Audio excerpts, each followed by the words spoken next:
મહાકૌભાંડી ભૂપેન્દ્રસિંહ ઝાલા અંગે સરકારના મંત્રી ભીખુસિંહ પરમારે તોડ્યું મૌન.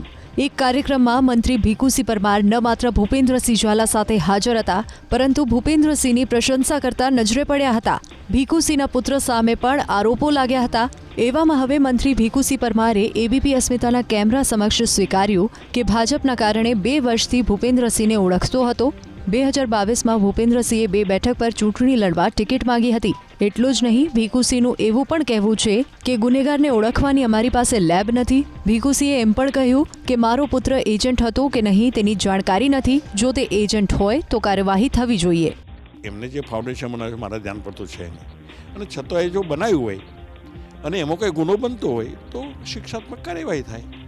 પુત્ર ઉપર બધા પર થાય ને ભાઈ. પુત્ર એટલે શું?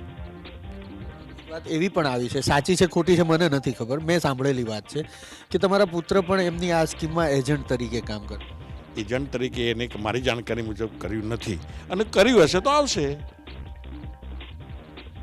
એટલે એને પણ જે કાયદો લાગુ પડતો તો પડે ને ભાઈ.